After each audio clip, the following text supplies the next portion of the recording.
Bueno, una vez ya vista lo que es la conexión de un motor monofásico y cuáles son las respectivas conexiones y todo lo demás, vamos a pasar a un ejercicio práctico.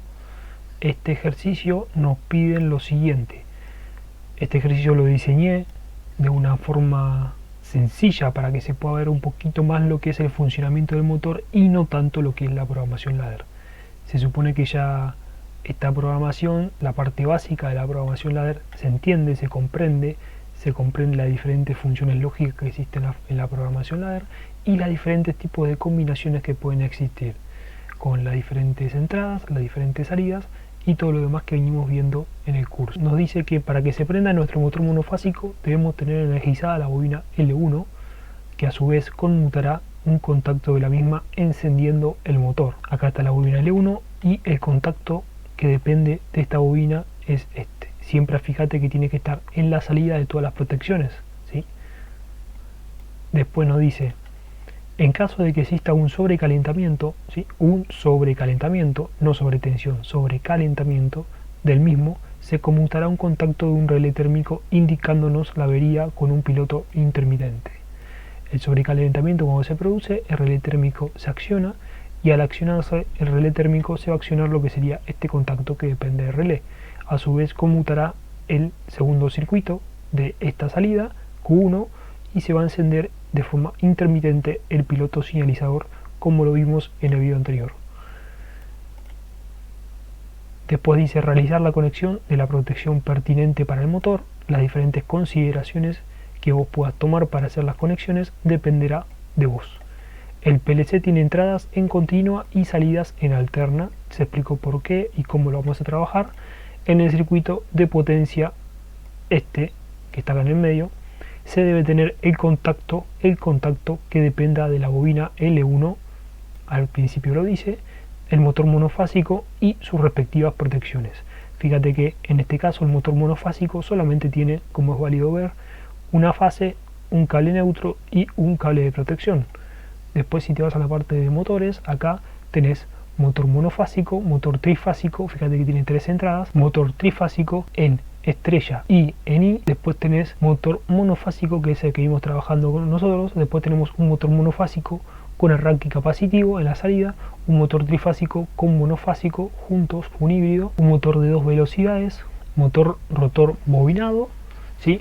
Motor con imán permanente, un tipo de motor con imán independiente y después diferentes motores unipolares, bipolares, frenos, etcétera, etcétera. O sea que la gama para manejar motores está bastante completa, bastante bien. Bueno, continuando con el ejercicio, te dice que la lógica del circuito es la siguiente. Al presionar S1 o S2, ¿sí? La bobina L1 conmuta y la salida Q1 se enclava. S3, S4 o S5 desconmuta lo que es la bobina L1. Esto es muy sencillo, no hace falta pensar demasiado. Ya vimos ejercicios más complicados respecto a esto. Entonces, siempre a mí me gusta trabajar con la salida. Nos piden una sola salida, en este caso una salida Q1. Bien, nos dicen que la salida tiene que estar enclavada. Colocamos un contacto de esta salida, Q1. Después tenemos 5 entradas, S1, S2, S3, S4 y S5. S3, S4 y S5 van a desconmutar la bobina, por ende van a ser normal cerrados. Vamos a trabajar con lógica invertida, porque fíjate que los pulsadores lo tenemos en normal abiertos. Entonces, S3, S4 o S5 va a ser respectivamente I3, I4 e I5. Lo tenemos como una función lógica OR, pero con lógica invertida va a ser como una AND. Entonces vamos a tener que tener todos los contactos en serie. I3, después colocamos I4 e I5. En este caso, fíjate que es independiente como coloques. Si quieres, puedes colocar I5 al principio, I4 después o I3 después, como vos quieras, no importa. Después, las dos entradas que nos va a conmutar lo que sería nuestra bomba, en este caso nuestro motor, es S1 y S2. Entonces S1 y S2 están en paralelo porque cumplen la función lógica OR normal, y colocamos como debe ser S1, I1 e I2 con el contacto enclavado. Pasamos a la respectiva conexión. La primera línea I1 con la entrada I3. Estos contactos van a ser los que desconmuten lo que sería la salida y la salida Q1. Después y 2 en paralelo con el contacto de enclavamiento, con I1 también. Hacemos la conexión y pasamos a probar. En este caso le damos play, bajamos lo que es la magnetotérmica, el diferencial, y ya tendremos en teoría el circuito para que funcione de forma correcta. Para poder encender este circuito, para que se prenda el motor monofásico, se tiene que presionar S1 o S2. Probamos el primer caso, que se prenda S1.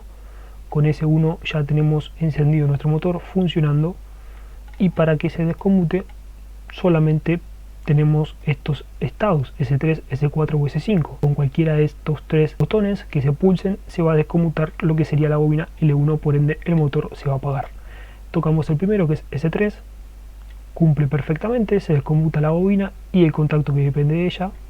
Ahora, si nosotros encendemos de vuelta el motor, bajamos la magnetotérmica, el diferencial probamos con el segundo caso, que es S2, y probamos con S4. S4 también cumple y se apaga nuestro motor. El último caso es que se apague con S5.